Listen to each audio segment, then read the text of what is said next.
last week na pag-usapan natin yun. Ngayon naman po, we will define the terms. Should I say, pag-uusapan natin, ano nga po ba yung dahilan? Bakit sa simbahang ito, nagde-disciple sila? Bakit may mentor? Bakit may tinatawag na disciple? Bakit may mga life group at training? Bakit? Bakit? Hindi ba pwedeng attend na lang tayo ng church? Hindi ba pwedeng upo-upo na lang tayo dyan? Sanayin niyo ako ulit, bakit? At yun ang pag-uusapan natin ngayon. Here are the reasons for discipleship. But before we continue, can we just close our eyes and let's pray. Thank you, Lord. Salamat po sa isang napakagandang araw. Yes, ang init ng panahon, pero napakainit din ang presensya mo ngayong umaga. Salamat po dahil ang bawat puso na nandirito ay bukas. Lord, sila po ay mga matatabang lupa. Makaka-receive sila ng salita at tunay nga ito'y magbabago sa kanilang mga buhay at lalabas kami sa lugar na to, Panginoon, na gagawin ang Great Commission. We love and we honor you. In Jesus' name we pray. Amen and amen. Tanong ko po ulit, bakit nga ba need natin ang discipleship? What is the reason? Dalawang bagay po ito. Unang bagay is discipleship is God's very best for His people. Kayo po ba ay mga tao ng Panginoon? Discipleship is God's very best for you. Sabi po sa Luke 9 verse 23 to 25, then He said to them all, whoever wants to be my disciple must deny themselves and take up their cross daily and follow me. For whoever wants to save their life will lose it, but whoever loses their life for me will save it. What good is it for someone to gain the whole world and yet lose or forfeit their very self? According po kay Bill Hall, discipleship daw po isn't just one of the things the church does. It is what the church does. Andyan po ba kayo? Yan. Parang medyo nag-loading lang. Pero naintindihan natin, ang ginagawa ng simbahan ay discipleship. Hindi lang po ito isa sa ginagawa, pero ito ang ginagawa ng church. Alam niyo po, hindi excellent na worship team. Hindi po ito, ang church po hindi pagandahan ng simbahan. Hindi po pataasan ng tithes and offering ang main agenda natin. Kasi po, ang main agenda ng Lighthouse Church at dapat ng mga simbahan ay discipleship. Amen. Tingin po kayo sa akin, hindi po ba kayo nagtataka? Bakit mayroon namang isang miyembro, nasa ministry naman, pero bakit pasaway pa rin? Kuha nyo? Nagugulat ka, gamit sa worship team, pero ginagamit din ng buhay sa kasalanan. Bakit? Nasa church naman. Bakit yung in-invite mong kapamilya mo o kaya kaibigan mo ng isang beses or 2 beses, hindi na bumalik? Meron po ba? Hindi na siya bumalik. Bakit kaya? Bakit kaya itong kasisteran kong ito? Ilang taon ko na siyang kasama sa simbahan, pero bakit ang pangit ng karakter? Bakit? Bakit kaya ang hirap maging generous nito? Tanungin niyo ako, bakit? Kasi hindi po dumaan sa discipleship. Are you here? Kasi po sa discipleship, doon matuturuan ang isang believer ng tamang disiplina. Sorry po kung nakukulitan kayo sa mga mentor. Mayroon na po ba nakukulitan dito? Yung every week, tinachat siya, kamusta ka? Hindi kita nakita, sis. Pasyalan kita. Okay lang ba tawagan kita? Uy, sis, merong life retreat. Next time na lang po. Tapos, next month na naman, sis, may life retreat. Ay, next. Alam mo yung paulit-ulit si mentor? Bakit ito? Ang kulit-kulit nito. Kasi ito ang alam naming solusyon para umayos ang buhay ng isang Kristiyano at mas lumalim sa pagkakakilala sa Panginoon, discipleship. Amen? Kasi po kung ang tao ay nade-disciple, magiging tama ang puso niya. Tutuwid yung baluktot niyang ugali. Yung sungay niya napuputol. Tingnan mo yung katabi mo, may sungay pa ng konti yan. Kailangan niya ng leader, ng mentor ng discipleship. Tama po. Sino dito aminado siya kahit nasa simbahan ka, alam mo may kulang, alam mo may mali. Na ikaw mismo sa sarili mo, hindi mo maitama. Hindi mo maiayos. Kaya nga po, dapat may discipleship. Amen? Kaya nga po, di ba, last Sunday, shinare ni Pastora Rina, ang focus natin, hindi lang about progress. Dapat dumaan ka, dapat SOD 1, 2, 3, 4. Buti nga po hanggang hindi tayo hanggang SOD 12 eh. 'Di ba? Matatalo natin ang grade 12, okay? Hindi eh. It's not about progress. Okay? Or should I say, ang focus po natin hindi lang about perfection. Kasi dito sa simbahan hindi ka dapat perfect. Should I say, hindi perfect ang umaattend sa simbahang ito. Ang nasa simbahang ito ay yung mga taong imperfect na willing magpaturo, willing magpabago. Amen? Amen po. Aminado po ba kayo na hindi pa po tayo perfect? Hindi po tayo perfect. Meron pa pong kailangan baguhin. Kahit ilang taon ka na sa simbahan, may kailangan pa ring baguhin. Amen. Ang solusyon, discipleship. Because discipleship brings out the best in people. Tingnan mo yung katabi mo. May igaganda pa yan. May iaayos pa yan. May ilalalim pa yan. Ayan, tama na. Okay na yon. Okay po kayo doon? Ano po ang una? Dahilan, bakit kailangan natin ng discipleship? Is God's very best for His people. Number 2, dalawa lang ito. Discipleship is God's primary work. In Matthew 28, verse 18 to 20, then Jesus came to them and said, all authority in heaven and on earth has been given to me. Therefore, go and make disciples of all nations, baptizing them in the name of the Father and of the Son and of the Holy Spirit, and teaching them to obey everything I have commanded you. And surely, I am with you always to the very end of the age. Ang clear po nung verse na binasa natin. Gusto niyo bang ulitin natin? Hindi na. Pero very clear. Sino po ang nagsabi nun? Sino po ang nagsabi? Parang mahina. Sino po ang nagsabi? Si Jesus ang nagsabi, hindi po ito utos ni Bishop, ni Pastor, ni Rev, ni Coach. Tama ba? Kinuha natin ito sa Bible at ito ang tinatayuan natin, bakit natin kailangan ng discipleship. Si Jesus mismo ang nag-utos na dapat nating gawin. Kaya nga po tinawag ito na Great Commission.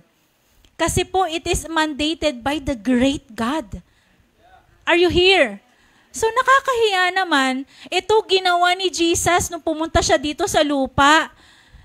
Sinigurado niya na ginawa niya ito, tapos hindi mo gagawin? Amen?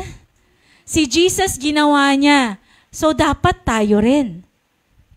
Sabihin mo sa katabi mo, dapat tayo rin. At ang kagandahan dito, He gave it all for the mission. Walang itinira, walang itinabi, walang exemption, all out. Gusto niyo po ba ng all out? Sabi po sa Luke 19 verse 10, for the Son of Man came to seek and to save the lost. Pumunta po ba dito si Jesus para magpayaman? Para gumaling? Para maging TikTokers and reelers and digital creator? No. Nandito si Jesus, pumunta siya sa mundo to seek and save the lost. Mark 10 verse 45, for even the Son of Man did not come to be served, but to serve and to give His life as a ransom for many. Si Jesus nandito, hindi para sumikat, hindi para gumaling, pero nandito po si Jesus para maglingkod. Amen? Nagpagaling ng may sakit, bumuhay ng patay, nagpakain ng mga libo-libong tao, naghugas ng paa ng kanyang mga disciple. Hindi po natin nakita si Jesus na sitting pretty. Ang dami ko ng tao, give me food. Parang ganda, no? Pero hindi. Alam niya ang dahilan bakit siya nandito. To seek and save the lost, to serve and not to be served. Kung si Lord ginawa niya, si Jesus ginawa niya, ano po ang gagayahin natin? Are you here? Literal po na si Jesus, inialay niya lahat para lang magawa ang misyon. Amen. Wala po siyang ibang agenda, kundi mag-serve hanggang sa huling hininga niya. Tulad ng naging example ko, lagi ko naaalala si Tatay Riming kapag until his last breath. He was a senior citizen that time. Pero siya po ang pinakamasipag naming mentor noon. Isa po siya sa mga leaders ng simbahan. Senior citizen. Siyempre, ang mga oldies, legendaries po natin, medyo sanay sa lakad-lakad yan. So siya, kada pupunta siya ng life group niya, naglalakad.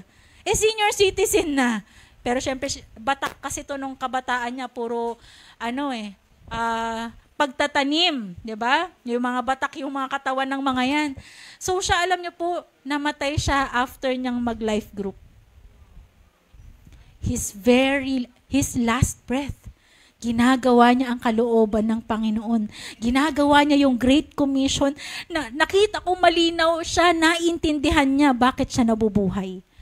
And that is to fulfill the Great Commission. Si Jesus nga ginawa niya, tayo kaya.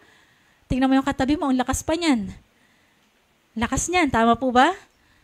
Minsan, minsan sumasakit yung rayuma, pero malakas. Tama. Amen. Are you here?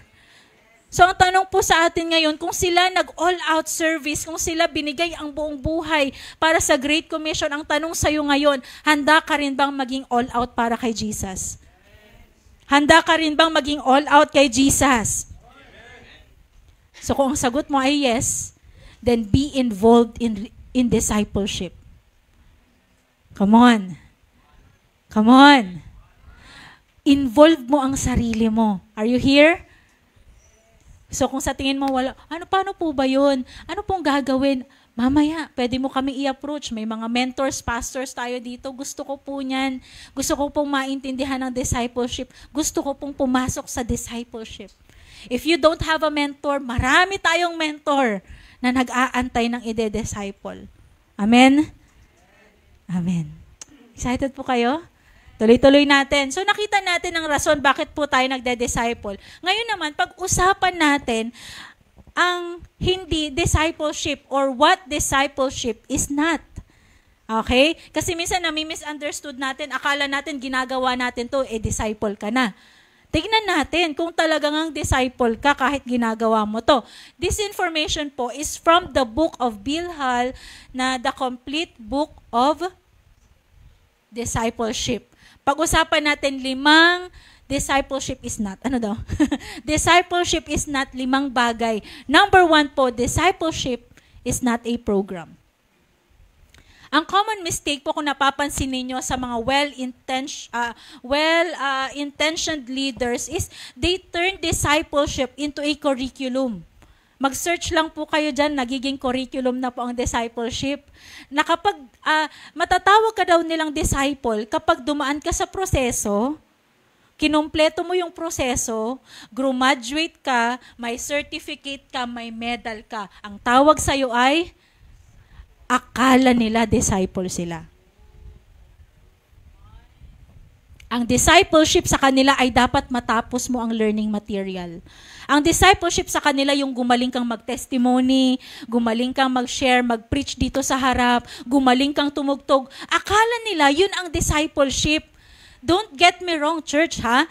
Kasi hindi po masama na matutunan yung mga skills na to. And actually po, ginagawa naman talaga natin to. Tinitrain po namin kayo, tama?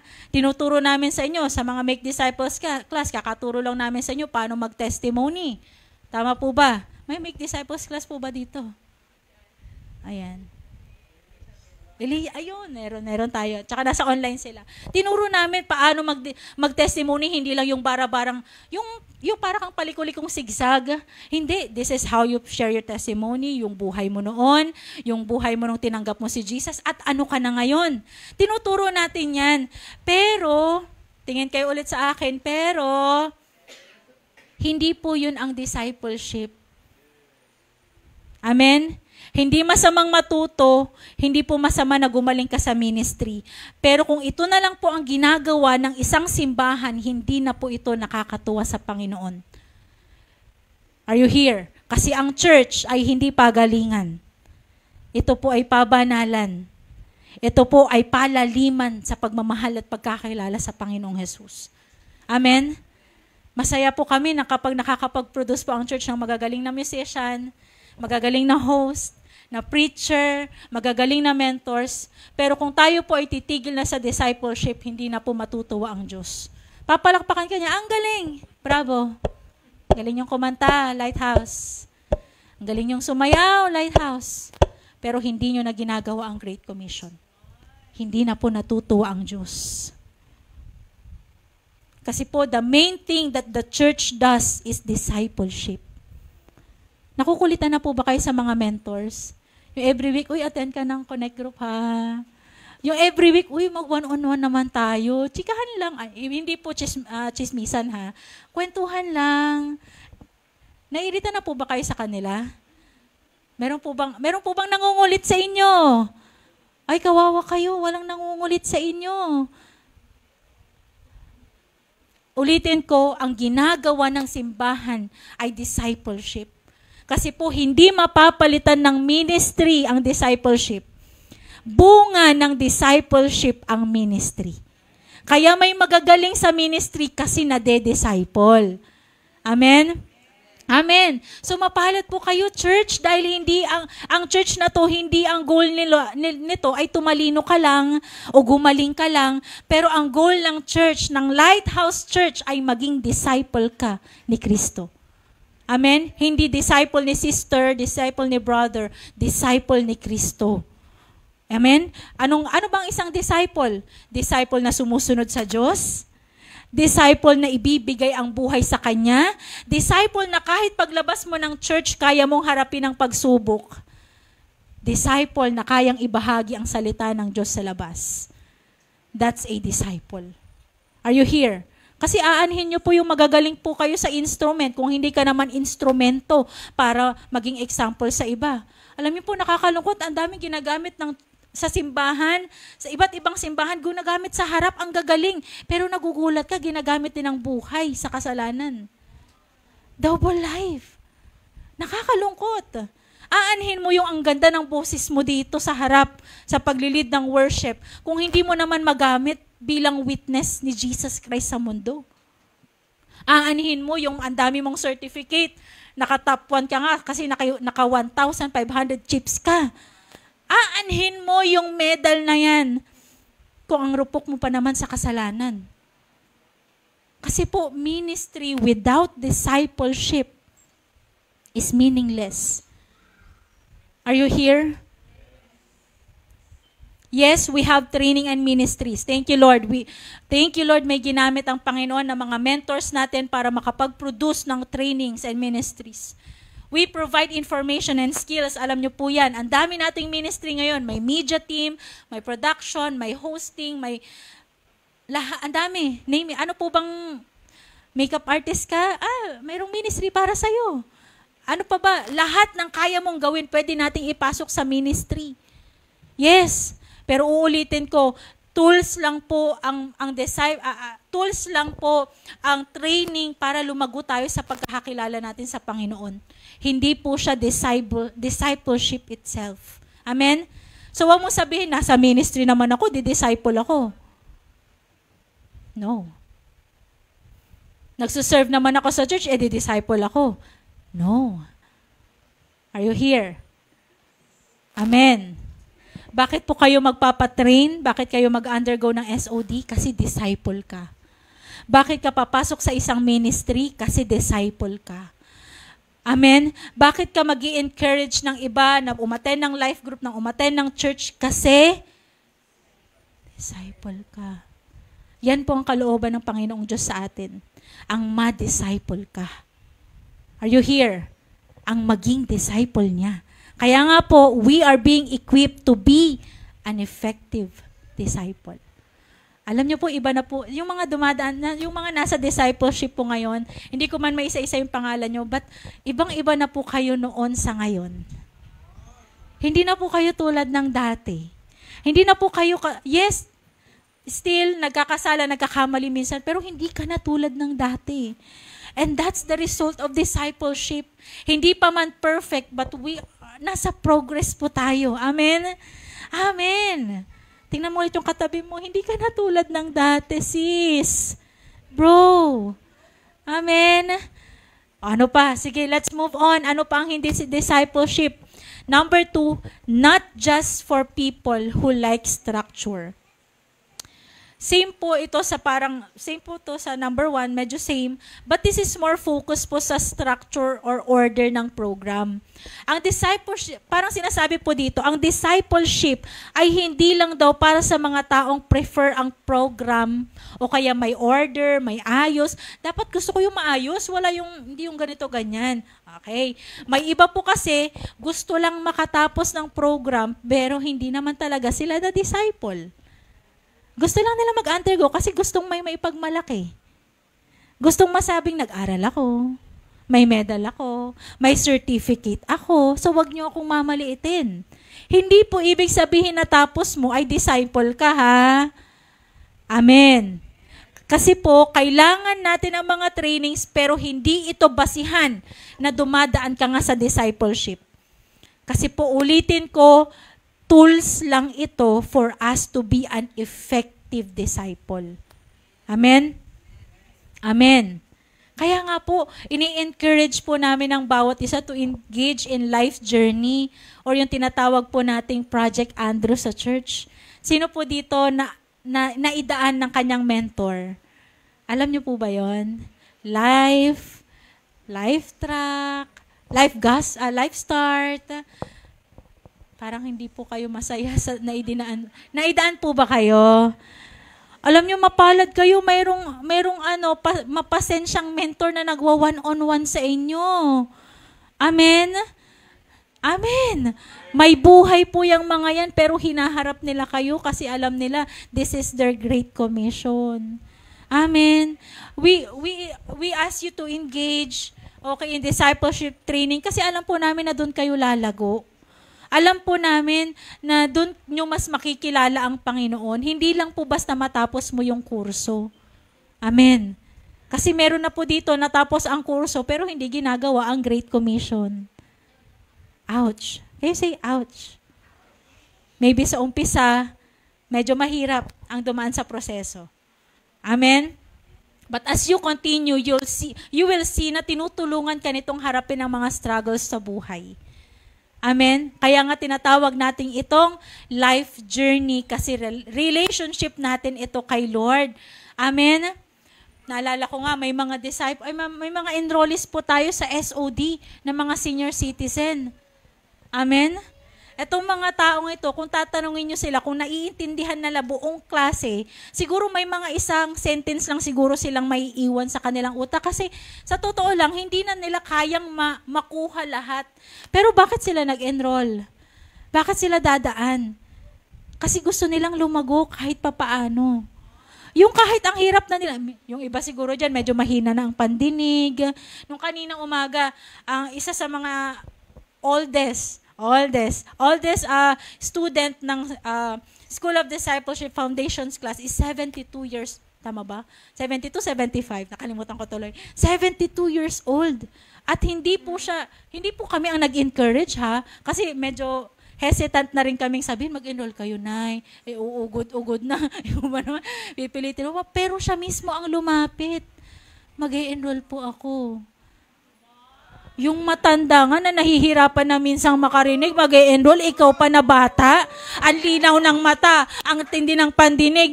Kasi po busy ako. Sana all busy. Are you here? Amen. Ma-challenge po tayo kasi discipleship is not only for those, kapag free ka lang. Discipleship is for all. Kalooban po ng Panginoon na makilala mo pa siya through this discipleship tools. Amen. Amen. Sabi mo sa katabi mo, dumaan ka na. Woo. Number 3, what discipleship is not? This is not a production line. This means po, that discipleship is not a production line na nagbabase lang po sa production or sa multiplication plan para ma-reach ang buong mundo. Ang simbahang ito, wala po kayong narinig na numero na dapat sa taong ito, 10,000 ang goal natin. Wow! Parang ang ganda rin, no? Yung ako, tapos bubuo ng 12. 11 ko na lang. 11. Tapos yung 11 ko, hanap rin kayo ng 11. Ilan na tayo? Mag-compute kayo. Tapos yung 11 mo, mag-i-11 din, na mag-i-11 hanggang sa lahat na. Libo-libo tayo. Parang ang ganda, no? Parang ito yung sa mga, sa mga, networking. Parang nakaka-ano rin. Uy, ang ganda nito. Hindi po kasi tayo paramihan lang. Hindi po ito ang goal natin ay dumami, pero ang goal po natin yung mismong tao. Yung isa. Kaya nga tinawag natin siyang Project Andrew kasi one at a time. Are you here? And in real life po, si Jesus, si God, gumagamit siya ng mga tao in a different ways. Hindi lang po nakastick sa number lang, ito lang. Hindi. Iba't ibang paraan po. Unpredictable nga po yung mga ginagawa ni Jesus Christ. Amen? Ibang paraan siya sa pag-uwin. Meron yun, pinagaling yung may sakit, may binuhay na patay. Meron yung iba dun, haplos lang sa damit. Meron dun, bata, ginamit para magpakain ng libo. Iba't ibang paraan po ang discipleship ni God. Amen? Naalala, kung kilala niyo po si John Wesley, paano po siya ginamit ng Panginoon. Okay? He just preached to thousands of people at ang ginawa niya, he placed them in a society at nagkaroon ng classes, doon niya ni-nurture at trinin ang tao. Yan ang way of discipleship niya. Si Billy Graham, ang style niya naman po sa pag-win ng tao is crusade. Hindi ko po alam kung naranasan na to ng mga legendary natin, yung pupunta sa isang lugar at magko-crusade, may papagalingin, ganyan. Parang walang nakaranas po dito. Okay lang. Okay lang naman po. Medyo kakapares po kasi tayo ng age eh. Nagkakaintindihan tayo. Okay. Si Rick Warren. Paano siya ginamit ng Panginoon? Ginamit siya ni Lord bilang isang pastor-writer. And also, even si Michael W. Smith, ginamit siya bilang isang singer. So imagine mo, sa kung ano ang kakayanan mo, dun ka gagamitin ni Lord. Amen? Hindi lang, sa church lang. Pag nasa church ka, dun ka gagamitin ni Lord. Hindi. Iba't ibang paraan. Ano bang season? Ano bang, saang estado ka, saang lugar ka naroroon ngayon, dun ka gagamitin ni Lord. Amen? Amen. So nakita po natin dito na iba't ibang ways si Lord to reach other people at to lead them in discipleship. Hindi ginamit ang discipleship para lang magpadami. Amen? Kasi po, discipleship doesn't care about the numbers, it cares about every person. Kaya nga, meron at merong magtatanong sa'yo, magwa-one-on-one sa'yo. Kasi po, importante ang bawat isa. We value the power of one. Alam niyo po ba dito sa church, dahil isa po tayo sa... Ano na nga po ba yung ministry ko? Ayan, nakalimutan ko. Consolidation, Connect Team. Hawak po namin ang tao. Hindi po namin kayo hawak ha. Pangalan nyo lang po ang hawak namin. Memorize ko po pangalan nyo. Unless first timer ka ha. Sa registration, minsan hindi pa naglo-loading ko ano ng pangalan nito. Parang alam ko yung pangalan nito. Ay, si sister ano yan. Si ano yan, yung pag nakita ko lang yung pangalan mo, kahit hindi mo ako kausapin, alam ko pangalan mo. At alam ko kapag hindi ka umaten, pag hindi ka na nagpapadisciple, minsan sasabihin ko kay Rev Paul, Dad, hindi ko na nakikita si ganito. Dad, parang hindi na siya umaten ng Dad. Kamusta kaya ito? Bisitahin mo nga. Sumusunod naman yung asawa ko. Sunod rin siya, good disciple yung asawa ko. Nauutusan ko, diba, ayusin mo nga yung pag-uwan. Wow. Siyempre, dahil memorize natin, hindi ko na nakikita si May mga times sa mga mentor, tatanungin ko sila, Tita, sis, Bes, parang hindi ko na siya napapansin. Kasi po, alam nyo, we value one.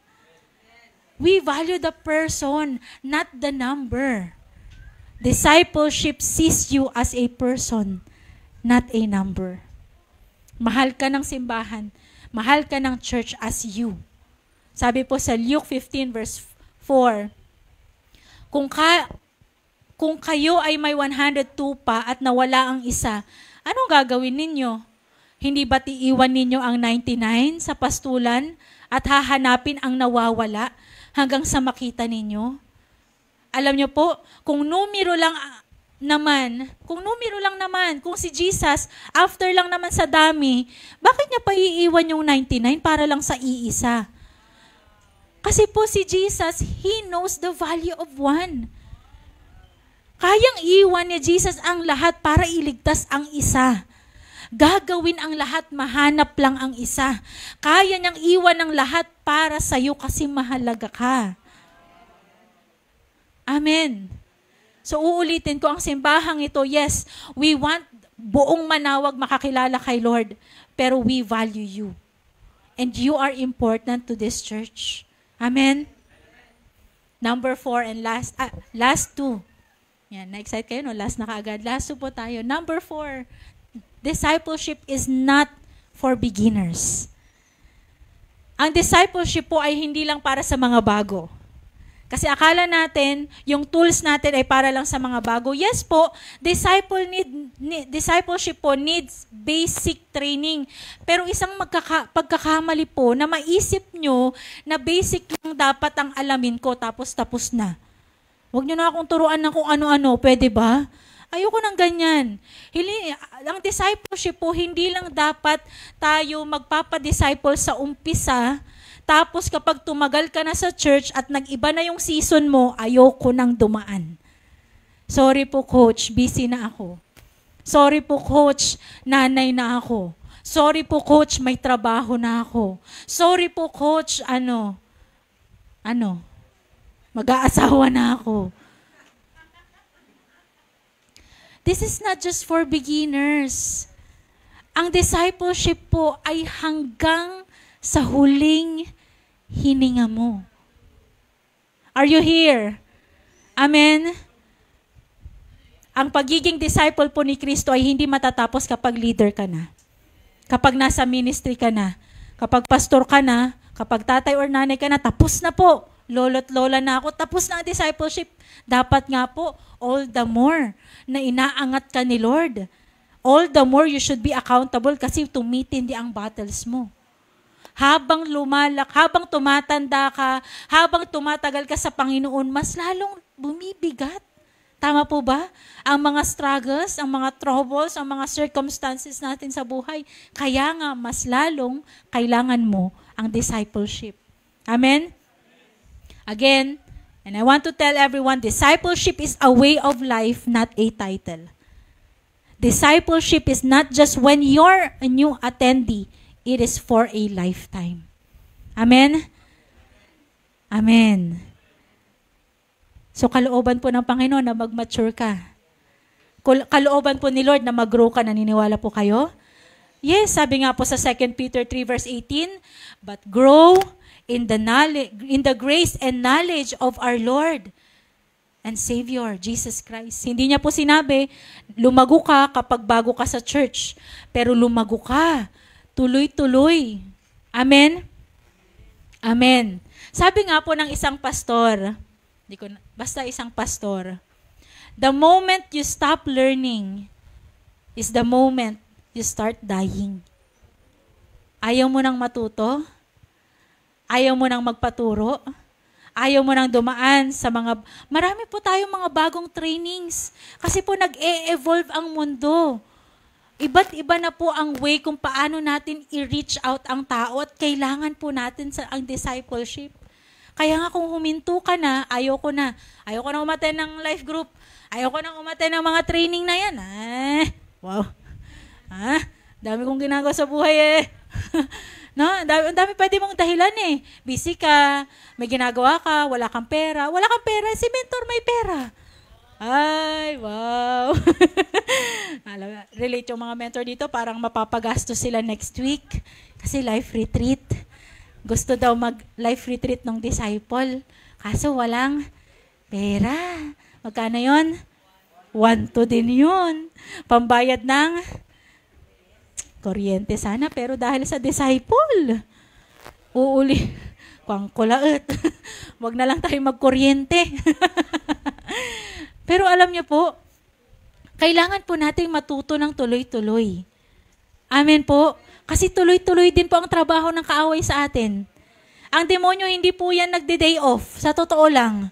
Tayo lang ang mahilig mag-day off at magpahinga. Hindi ko alam. Pagod kayo? Ang demonyo ang galing. 24/7 kung magtrabaho na sirain ang buhay mo. Are you here? If you are a sheep, nakikinig po tayo at makikinig tayo sa boses ng ating shepherd. Amen? Amen po. Ang gusto ng ating shepherd, sumunod kayo, makinig kayo, matuto kayo, magpaturo kayo. Wala nang ibang desire ang Panginoon and even ang simbahang ito, kundi lumago ka bilang isang Kristiyano. Amen? Are you here? Are you here? Alam nyo po, sa discipleship na ginagawa natin ngayon, you can stand alone kahit may mga time na wala si mentor. Gulat ka sa isang lugar, merong nadedemonyo. Hala, napupusis, ikaw naman. Ano gagawin mo? Tatakbo na lang ako. Ay, baka naman anuin ako ng demonyo yan. Hindi, nag-aral ka ng Make Disciples class. Tinuro doon kung paano magpalayas ng demonyo. Ay, tapos inanoint ka, you have the authority. Sabi sa verse, God gave us the authority. Syempre dahil nag-aral ka, natuto ka, at puspos ka ng banal na spirito, kahit hindi mo tawagan si coach, ikaw magpapalayas ng demonyo. Bakit? Na-disciple. Amen. Paano kung si pastor nasa Manila? Pastor, may nadedemonyo dito. Hindi ko alam ang gagawin ko. Pastor, umuwi ka please. Pastor, tatakbo na po ako. Disciple ka. Amen. Ito ang kahalagahan ng discipleship na kahit wala si mentor, wala si pastor, kaya mong tumayo. Akala po kasi natin para lang matuto eh. Amen. Are you here? Yung hindi mo na kailangan tawagin si pastor, pwede po bang pa-pray si ganito ganyan? Nag-aral ka. Tinuruan ka sa SOD. Saan yan? Sa Make Disciples class. Ayan po kasi ang klase namin ngayon eh. Oo, kaya alam na alam natin. Tinuruan ka kung paano magpagaling ng may sakit, ano yung mga dapat ipag-pray. Hindi mo na kailangan tawagin, disciple ka. Pwede mo pa rin tawagan si pastor kung available siya, pero kung alam mong, mukhang hindi kaya ni pastor, nasa Amerika siya ngayon. Wow, nasa Amerika? Nag-Amerika si pastor. Yung kaya mo nang ipanalangin, kasi nga po lahat po tayo binigyan ng kapangyarihan. Hindi lang po si mentor, hindi lang po si pastor, tayo rin po. Yan ang nagagawa ng discipleship. Amen? Excited po kayo doon? Yung lalakad din kayo sa tubig, pero syempre hanggang tuhod pagbaha hindi tayo lulutang. Ang saya ng discipleship, gagaan ng trabaho kasi lahat alam nila yung authority nila bilang isang Kristiyano. And last but not the least, discipleship is not just for the highly literate. Alam ko naman po na matatalino tayo. Amen. Matalino po tayo. Alam ko naman po na nakapag-aral tayo. Yung iba dyan nasa top. Yung iba dyan, tapuhak. Okay. Hindi ko alam kung nasaan ka ngayon. Yes. Pero we're just telling everyone that discipleship is hindi lang po para sa mga taong magagaling, sa mga taong matatalino, o kaya naman ay nasa mga mataas na posisyon. O yung tinatawag nating mga noble people. Hindi lang po ito para sa kanila. Baka po kasi ang mindset mo, ayokong tumaan ng discipleship, ayokong magka-mentor, ayokong magpa-disciple kasi hindi ko alam mag-devotion eh. Hindi ko alam mag-aral ng Word of God. Grabe, titingnan ko pa lang yung Bible, parang nahihilo na ako.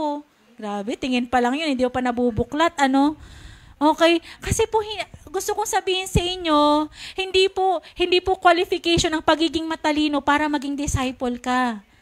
Tulad nga ng sinabi ko sa inyo kanina, meron din po tayong estudyante dito na hindi naman nakatapos ng pag-aaral ng kolehiyo, wala namang master degree or college degree, pero bakit nagpapadisciple?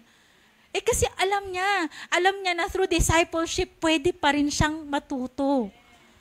Are you here? Noon nga po, sa panahon noon ni Jesus Christ, ang mga tao noon, they could not read or write. Sa atin ngayon, magbabasa lang tayo, marami na tayong matututunan when it comes to discipleship. Pero noon, hindi sila marunong magbasa. Hindi sila marunong magsulat. So, paano ang discipleship sa kanila? It is by what? Yung nakikita nila sa'yo, yun ang gagayahin nila. Kung ano yung ginagawa mo, yun ang gagayahin nila. That's discipleship to them noon. Imagine mo sa panahon natin ngayon, magagaling kayo, marunong magbasa, marunong magsulat. Tama po ba? Tama po, maraming available materials. Kaya mas tumatalino ang tao ngayon. Are you here? Kaso ang nangyari, gumaling ang tao, pero ayaw isagawa yung talino. Ayaw isagawa yung alam. Ulitin ko, hindi po tayo dito pagalingan, hindi po tayo patalinuhan. Ang goal po natin ay maging disciple ka ni Jesus Christ. According to Bill Hall po, God meets people where they are, based on who they are and using the tools they have available. Alam niyo kung tatanungin niyo yung mga legendary natin, wala silang mga tools. Ang alam lang nila mag-fasting. Grabe sila, maglalakad. Grabe rin, mapupuspos ang lahat. Ay, imagine nyo, yung dating simbahan, naging simbahan nilang Lions Hall, Lions Club. Ayan, walang kuryente noon. Nung panahon na nag-worship service daw sina Daddy Bishop. Pero grabe, napuspos sila. Yung mga taong nasa labas, akala nila may kuryente sa loob kasi maliwanag. May liwanag. Alam nyo noon, grabe sila makaranas ng miracles. Grabe nila maranasan ang presensya ng Panginoon. And it is true. God will meet you kung nasaan ka. Kung ano yung kakayanan ng utak mo. Kung ano yung kakayanan na meron ka, dun ka imimit ng Panginoon. So it doesn't mean na wala kang medal nung elementary at college, ay hindi ka na madedisciple at hindi mo na makikilala ang Panginoon.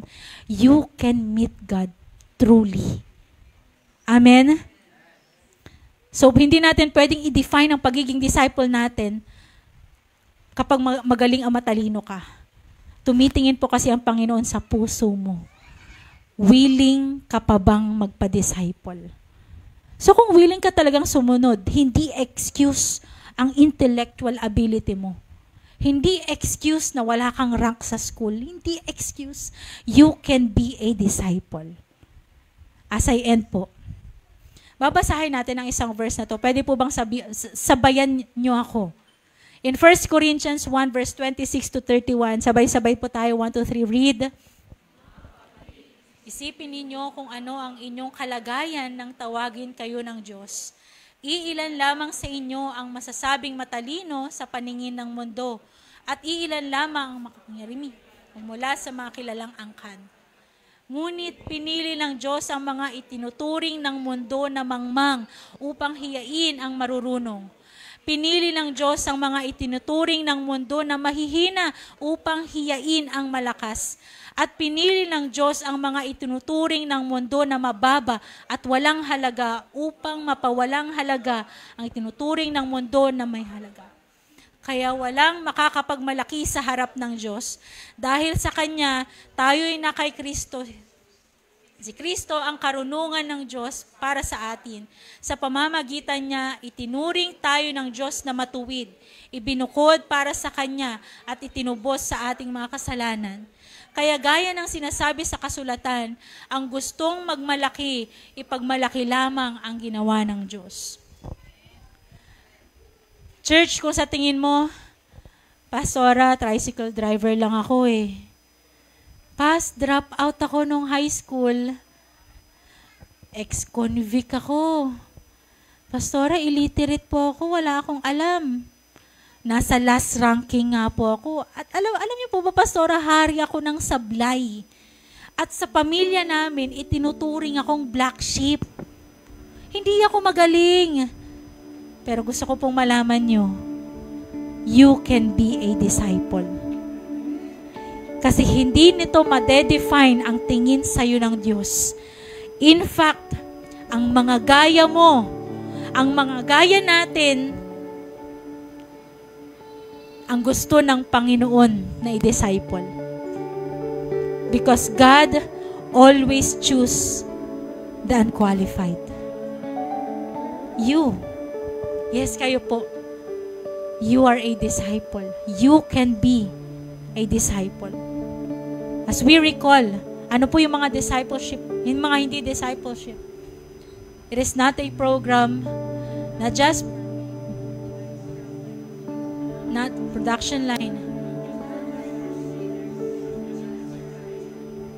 So nakita po natin ang pinagmulan ng discipleship at bakit natin kailangan ito na gawin.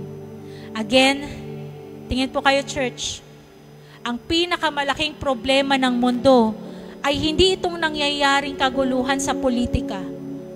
Pero ang pinakamatinding problema ng mundo ay ang mga taong makasalanan. Mga kaluluwa na nalulung sa kasalanan. Kaya nga, church, tulad ng sabi ni Chip Ingram, if you think your love for God is increasing, yet your concern for the lost soul is decreasing, you are deceived. Lighthouse Church, our mission is far yet from being accomplished. Malayo-layo pa po ang dapat nating gawin. Libo po ang tao sa manawag. Pero ang tunay na disciple, eto, kayong nasa harap ko. Iilan pa lang po. So kailangan po kayo ng simbahan. Kailangan po nating magkaisa. Kasi po hindi po ito kaya ng iisa lang. Hindi po namin kaya na mga pastor lang, hindi po kaya ng mga mentors lang, napapagod din po sila. Kaya nga huwag mong sabihin na mahal mo si Jesus Christ, pero ayaw mong mag-win, ayaw mong mag-invite. Huwag mong sabihin na mahal mo si Jesus Christ, pero hindi mo naman ginagawa ang Great Commission.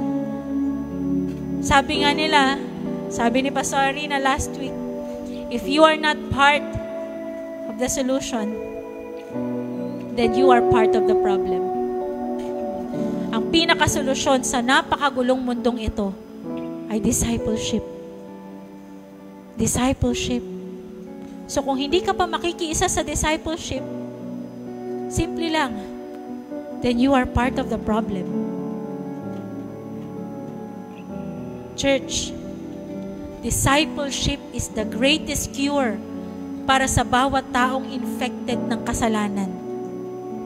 Discipleship ang greatest cure para sa mga mananampalataya na hindi na lumalago. Discipleship din po ang greatest cure para sa simbahan na gumugulo. Discipleship is the greatest cure. Ito ang matinding lunas natin dahil ito ay mismong binigay at itinuro ng ating Panginoong Hesukristo. Wala na pong iba. Kaya nga po, Lighthouse Church, we will not let the devil win.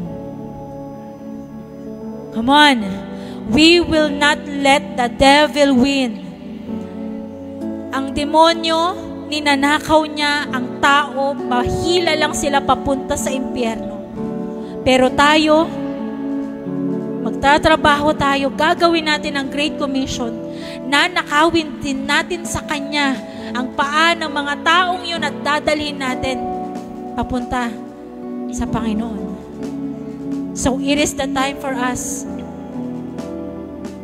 na mag-join at gawin ang Great Commission. Handa po ba kayo? Makikiisa po ba kayo sa Great Commission? Makikiisa po ba kayo sa pag-win souls and make disciples? Makikiisa po ba kayo na kayo mismo magpapadisciple? Lahat po tayo tumayo. Thank you, Jesus.